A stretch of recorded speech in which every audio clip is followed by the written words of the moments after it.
It's time to try defying crucifixion. Amen. Oh my god, hey. Welcome back to my theatre-themed YouTube channel, or hello to you if you're listening on podcast platforms. My name is Mickey Joe, and I am obsessed with all things theatre, just not this particular news story. Because Jesus Christ Superstar is set to be presented in concert this summer at the Hollywood Bowl in the famously chill country of the United States of America, which in and of itself is not controversial because in the 5-some decades since the show was created by Sir Andrew Lloyd Webber and Sir Tim Rice, people have forgotten the fact that there was initially massive Christian outrage. Don't worry though, it's back. This because the casting of this particular production includes Cynthia Erivo as Jesus, Tony Award winner Cynthia Erivo, Academy Award nominee for her performance this last year in the Wicked movie as Elphaba, Cynthia Erivo. Set to host the Tony Awards in 2025, Cynthia Erivo. She's going to be Jesus now, and obviously people have been reacting to that news in a very sensible and ordinary way. I'm joking, of course I am. The discourse has been insane.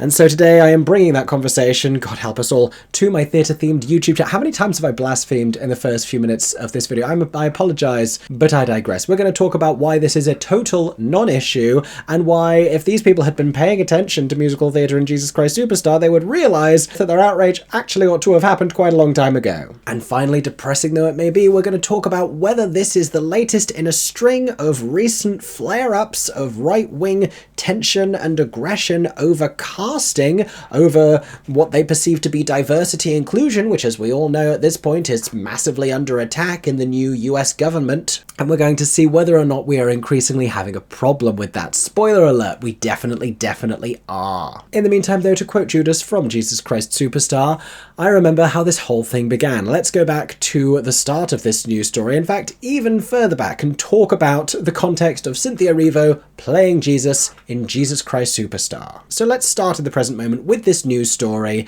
and then venture backwards from that. So it was announced earlier this week that Cynthia Erivo would be playing Jesus. This amidst much news of her achieving great things in the wake of the success of the Wicked movie. And she was already on the rise beforehand, post The Colour Purple. That was the big launch for Cynthia Erivo. She was a successful British actress. I saw her on the Sister Act tour over a decade ago. She then played Celie in a revival of the musical The Colour Purple at the Menier Chocolate Factory in London. It didn't transfer to the West End. I'm not actually sure the rights allow it to, but that's a different conversation. That production transferred to Broadway, where her performance was acclaimed, won her the Tony Award, and catapulted her to a legitimate screen career. She has scarcely been seen in a stage production since. Not never, but scarcely. We can't afford her anymore, and that's our problem. But evidently her connection to and love for musical theatre has endured, hence her playing Elphaba, the hugely coveted role of Elphaba in the Wicked movie that, if you don't know, allegedly also considered in the past, I mean over the various years it's been in development, actresses such as Lady Gaga, actresses such as Jessie J, yes I'm using the word actresses loosely in this context, Lea Michele also involved, but just like the original stage Elphaba, Idina Menzel, who had a second career boost after her success in Rent with Wicked, and then a very rare third career boost when she was the voice of Elsa in Disney's Frozen and had this huge success with Let It Go, Cynthia Erivo seems to be enjoying a second big boost in her career, and one that really tethers her brand once again to the world of musical theatre. So with the new announcements coming in the wake of this success, they seem to be very specific to Broadway to musical theatre, hence the hot off the press announcement, she's going to be hosting the Tony Awards this year, which have been hosted by Ariana DeBose over the last few years, which in the past have been hosted by the likes of Hugh Jackman, Neil Patrick Harris, Alan Cumming, Kristen Chenoweth, big names in entertainment and musical theatre specifically. Now, do I think that their initial plan here, and maybe even the better idea, would have been to have her host it alongside her close friend and Wicked co-star Ariana Grande? Yes, obviously that would have been adorable and it would have been great for the ratings of the Tony Awards. Can you imagine? Do I think Ariana Grande wanted to do it? Yes, I'm sure she did. You know, Ariana Grande would say yes to hosting the Tony Awards. Like, she's done SNL multiple times. I dare say it's probably a scheduling thing, or maybe just Cynthia wanted this moment. Maybe they don't want to be attached to each other at the hip for the rest of time like they're Daisy and Violet in Sideshow, although thinking about it, I would love to hear that. Imagine the response to that casting announcement. Again, people would have things to say. But I once again have digressed. The point is, Cynthia's doing big big things. One of those is Jesus in Jesus Christ Superstar. Here is the news as it was reported 2 days ago in Variety. Cynthia Erivo is set to play Jesus Christ this summer in a production of Andrew Lloyd Webber and Tim Rice's Jesus Christ Superstar at the Hollywood Bowl. Erivo shared the news via Instagram and wrote, "Just a little busy this summer, can't wait." She's no stranger to the show, having starred in, that's a spoiler alert for something I'm going to say later in this video, actually. Performances begin on August 1st and run through August 3rd. So when we say a limited run, it's really only a couple of performances. And that's because it's not a major production. It's not going to transfer to Broadway. The people saying like, oh, I hope they film it and I hope they bring it to Broadway. That's not happening. I hope they tour it. It's not a revival of the show. It's just a cute little concert moment. That's not to say it won't be costumed. They have been in the past. That's not to say it's not going to be directed. We have a director, Sergio Trujillo, I believe. He is the Tony Award-winning director and choreographer for the production, and Tony Award winner Stephen Arimas is going to be the musical director, Stephen Arimas of Wicked. So that's a fun connection, him working with Cynthia. I will say a theme throughout this video is going to be me fact-checking people who don't know enough about musical theatre history, and even this Variety article, though it is written in kindness, kind of makes a mistake here in suggesting that Cynthia Erivo is only the second black woman to play Elphaba in a major production of Wicked. To call the film a production is already a little bit odd. They acknowledge that Alexia Dean was the first black woman to portray the character full-time, and they do say full-time there, but you can't say that Cynthia's only the second black woman to play Elphaba in a major production when the Broadway production is a major production, and black women have played Elphaba on Broadway, just not as the principal performer until this upcoming cast, when all of that is about to change. But once again, I digress. The point is, Cynthia is going to play Jesus Christ in Jesus Christ Superstar. Now, obviously, in a historical and biblical context, Jesus Christ was a man. Something that we have learned over the last few days is very, very important to his followers. Like, you know, the whole divinity of it all notwithstanding, the concept of the Holy Ghost and God's Spirit sent to earth and his notwithstanding. It's like, yes, he did a lot of miracles, but the Y chromosome matters more to us. Anyway, this of course is provoking unsurprising outrage, admittedly because it is the first time that Jesus Christ in Jesus Christ Superstar has been played by a woman, except that it's not. There has been a production of the show before which has cast it through a gender non-conforming lens, has taken a gender-blind casting approach, and that production did not feature a male actor in the role of Jesus. There has been a concert version of the show before, just like this is, which had an all-female cast. Subsequently, an album was made, recording the score with an entirely female cast, and guess what? Cynthia Erivo featured on that album, though ironically not as Jesus. She was Mary, basically the only female role in the original production if cast traditionally. And also, not that long ago, the role of Judas Iscariot on the US tour of Jesus Christ Superstar, I believe the tour of the Regent's Park Timothy Sheeder directed version that began here in London and is currently in Australia and has been wildly successful all around the globe. I believe that production featured as one of the understudies for the role of Judas, a female performer who went on and portrayed the role opposite a black actor in the role of Jesus. We'll get to that in just a minute. And was it met with controversy? Was it met with outrage and backlash and protests and articles?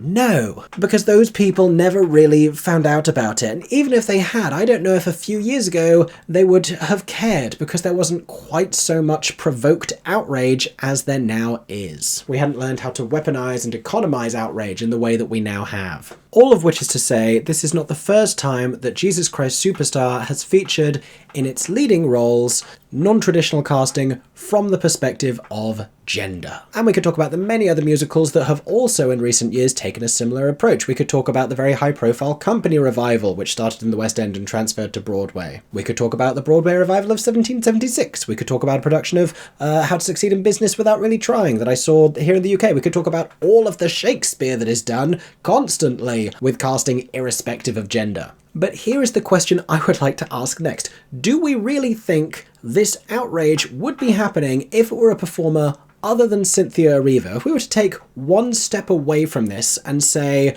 instead of Cynthia Erivo doing it, it was, I don't know, Jennifer Hudson. Still a black woman, but one who I would argue is a little bit more palatable to right-wing America for a handful of reasons. Because Cynthia Erivo has a discernibly queer aesthetic. I've seen a lot of misrepresentation of Cynthia's gender identity. Cynthia is openly queer and has talked about this, but is not, to my knowledge, non-binary. I saw a tweet from the usually witty and on this occasion incredibly disappointing Twitter account Audition Pianist, who shared rewritten lyrics of the song I Don't Know How to Love Him. They're a them, they're just a them, and I've had so many thems before, in very many ways, they're just one more. Which, if you couldn't tell from my response, is evidently side-splittingly funny. But it's also mocking something about Cynthia's identity that isn't even true. I think people are conflating queer aesthetics with a non-binary identity in a way that, you know, that makes me think, if this was to be Jennifer Hudson instead, giving what I can only assume would be an equally thrilling vocal performance, like, I'm thrilled, can I just say, haven't even said that yet, to hear what Cynthia Erivo is going to sound like singing Gethsemane. Jennifer Hudson would also sound great, but I do believe there would be a little bit less outrage. Cynthia, for whatever reason, always seems to draw a certain amount of controversy, and I've seen tweets of hers from back in the day as well, and like, even to have a conversation about casting Cynthia Erivo and things, I know can also draw controversy. I remember the days. But continue to humour me if you will. Let's imagine we take 2 steps away. Let's now say Jesus is still going to be played by a woman, but by a white woman. Let's say it's conservative favourite Carrie Underwood. Do you really think that GB News in the UK, our unfortunately ongoing right-wing news platform, is going to be stoking the flames of this culture war by complaining about that situation? No, of course they wouldn't be. Do you really think people would be up in arms? No, people would be buying tickets. They'd be getting ready to unfurl their biblical picnic blankets to hear Jesus Take the Wheel 2.0, Skrelting edition. And you know for a fact that poor man's Eye of Mordor Elon Musk would not be personally weighing in as he has bafflingly for this piece of casting news. Or we could go in a different direction and talk about the multiple occasions when Jesus has been played by a black actor or by an actor of colour, but a male actor. Because I was reading one of the articles about this whole situation, which just hysterically, in the way that it was written, felt the need to point out that Jesus before, in various different productions, has been played by John Legend in the NBC Live Jesus Christ Superstar, who they said is black, and also by an actor named Declan Bennett, who is gay. Both of which are true facts, but makes me very concerned just about the state of the world that's, I don't know, journalism. And obviously has nothing to do with their portrayal of a historical character who, I'll remind you, wasn't white. But I've been paying enough attention throughout history, and I hope you have as well, to the likes of Madonna music videos and The Secret Life of Bees, to know that there has always been outrage back in the day at biblical depictions that were anything but white. That obviously wasn't rooted in biblical accuracy, it wasn't rooted in historical accuracy, it was just rooted in, you know, Western white privilege and racism. Society eventually learned to get past that. They're still not best pleased about it, but they eventually learned to contend with reality in that regard. And I'm not here to suggest that Jesus wasn't historically a dude, but it does feel as though this thing in particular, and this particular quantity of outrage, and this particular character of outrage, feels more linked to ongoing misogyny than anything else. And to call it inherently blasphemous for a woman to be playing Jesus Christ in Jesus Christ Superstar feels a little ignorant of the musical Jesus Christ Superstar. So it's at this point we're going to venture all the way back and talk about the reaction to this show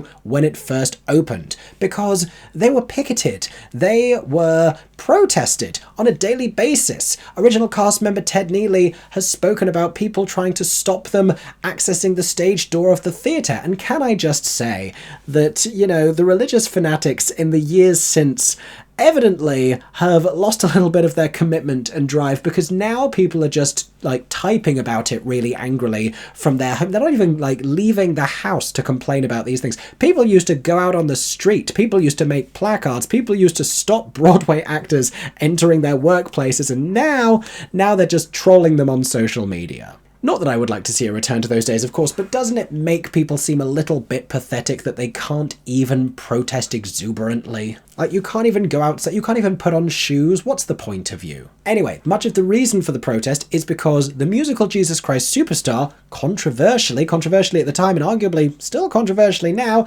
very much depicts Jesus with human frailty. From Judas's perspective, which is how the musical is shaped in terms of the narrative, which is, by the way, much of its success and why it's so interesting. That's such a great dramaturgical choice. That's not what we're focusing on today. I got distracted. From Judas's perspective, Jesus is human, and according to Judas, Jesus at the beginning always was human, and it was something of a more recent revelation as part of, the work that they were doing, that Jesus had suddenly become considered divine, and Jesus was like taking that on as well. That is what Judas is singing about at the beginning of the show, when Judas is singing Heaven on Their Minds, and saying like Jesus has got carried away in the whole thing. I remember when this whole thing began, no talk of God, then we called you a man. You have set them all on fire. They think they've found the new Messiah, and they'll kill you if they find you're wrong, or something like that. Now, within the material, Jesus never acknowledges this, but Jesus does exhibit human frailty. During the song Gethsemane, which, by the way, absolute banger, Jesus sings directly to God and is fearful and frustrated and anxious about the concept of having to go through with the crucifixion and go through with the intended plan and die for all our sins on the cross. You know the story. We've all heard it. Take this cup away from me, for I don't want to taste its poison. Why should I die, etc. Which not only seems a little unbecoming for the Son of God, but also, if we look at it from the perspective of Jesus really being God come to earth in human form, then it doesn't really align with that. There is also the slightly more intimate nature of his relationship with Mary Magdalene, depending on how the production is directed. And a lot of Christian audiences were not ready for any of this in the mid-70s, which by all accounts was a time of significant social change. But shortly thereafter, it found significant mainstream success, and at some point in the years since, the controversy has really died down. I dare say that if you seek out the stranger corners of organized religion, you would still find some resistance to the likes of Jesus Christ Superstar, but for the most part, it doesn't seem to bother people nearly as much. You don't hear about protests and backlash until this particular casting choice. But again, it doesn't really make sense for people to suggest that this particular casting is blasphemous, because it's a little ignorant of the fact that the whole show is allegedly also a little bit blasphemous. This is not a passion play in the traditional religious sense. This is not entirely biblically sincere. Anyway, that's about as much as I want to say about the ridiculous controversy. My own opinion on this is that Cynthia, of course, is going to sound fantastic. I think it's way more interesting casting than casting, I don't know, another male music industry person who can't actually sing the score. I think she's going to sound great, and that's the most important thing, because it's Jesus Christ Superstar. It's not the world's strongest narrative. What it is one of our best rock opera scores. I think that's going to sound really exciting. I would almost prefer to hear her playing Judas, because it's kind of the meteor role aside from Gethsemane, and I think it would be really fun, if we just leaned into the whole thing, had Cynthia play Judas, had Ariana Grande play Jesus, God is a Woman style 2.0, wearing a comedy beard. I only want to say... Can you imagine? But finally, moving past the Jesus Christ Superstar of it all, do you know what this immediately reminded me of? Is the backlash to the casting of Francesca Amawuda Rivers as Juliet in Romeo and Juliet, because whenever these things get announced, first of all, everyone thinks it's a film. For some reason, everyone always sees this and it's like, why is she playing Juliet opposite Tom Holland in this movie? Why is Cynthia playing Jesus in this movie? Why do people always assume it's cinema? Why is that always the default? Annoys me. Second of all, why do people always think that this is the first time this is ever happening? Because Francesca was even later in a line of several black actresses to play Juliet, several non-white actresses to play Juliet, a role famously played originally on stage by a man. Humans, they upset me. And I'm sure if I were to sit here and surround myself with miserable thoughts of the past, I could give you many, many more examples of when there has been this kind of backlash. But I expect what we would see is a pattern, and that pattern would be a Venn diagram. And a lot of this controversy seems to be found at the centre of racism and misogyny, a concept which we call misogynoir. Because people do seem to be able to tolerate gender-blind casting approaches, people sometimes seem to be able to tolerate race-blind casting approaches, but the thing that seems to consistently spark the biggest outrage is a combination of the two. God forbid a black woman should try and do anything in entertainment beyond the small handful of roles already made available to her, including but not limited to maids, slaves, and absolutely no one in science fiction.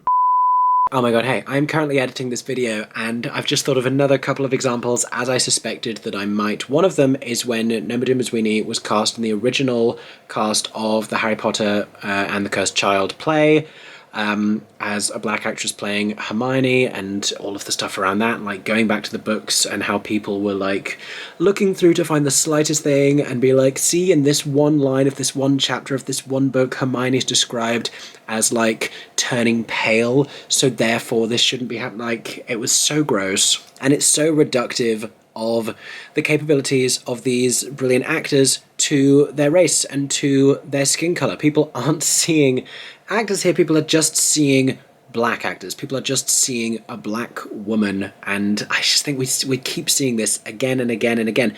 When Lashana Lynch was cast as Miss Honey in the musical film of Matilda, she'd given interviews to say that she was bracing for a backlash to that. I think, from what I can remember, there was perhaps even more so resistance to Emma Thompson being cast as Miss Trunchbull because people were used to seeing that being played by a man. So again, you may not be a woman in these roles if they're not considered to be for you. Anyway, that was just playing on my mind. There are still people who call Cynthia Erivo's demonstrably terrific casting in Wicked woke. And that is a character who is green! Not only is the idea that the green woman should be played by a white actress evidently ridiculous, but in fact, as we've discussed many times, Cynthia, as a black actress, bringing that knowledge and that insight to the character of Elphaba, someone who is othered because of her skin colour, actually makes way more sense and made for a far more nuanced and emotionally meaningful portrayal than I think we've ever seen on stage. Maybe, just maybe, she will bring some of the same profound insight to the character of Jesus, someone who, within the context of Jesus Christ Superstar, a musical which follows the last few days of Jesus' life, depicts him being literally crucified for the things that he is saying. And I know that Christianity already has 10 commandments plus the extra one that Jesus whacked on the end, but if I could offer you a 12th, it would be irony. Please embrace and understand irony, because that right now would be beneficial. Anyway, I think that is all that I have to say about the casting of Cynthia Erivo as Jesus in Jesus Christ Superstar at the Hollywood Bowl. What a non-story, what a ridiculous outrage. I hope that this goes away very quickly and that we can all get over ourselves and, you know what, educate ourselves better on musical theatre. This is neither a landmark casting moment nor whatever people are trying to say that it is. If you think this is blasphemous but the show isn't, then you really haven't paid attention to it or to the Bible, I'm going to say, but that's a different conversation for another day. In the meantime, I'm going to go lie down in a dark room and scream and or repeatedly sing the climax of the song Gethsemane, which with my current vocal strain will likely sound much the same. I hope that you have enjoyed the unhinged rant that this video has become, and feel free to share your own opinions in the comments section down below. I'm going to be moderating the heck out of them, just so we're all on the same page. As always, please be respectful of each other's opinions and mindful of the fact that fools walk among us. And as always, I hope that everyone is staying safe and that you have a stagey day. I'm out. For 10 more seconds, I'm Mickey Joe Theatre. Oh my god, hey. Thanks for watching, have a stagey day. Subscribe!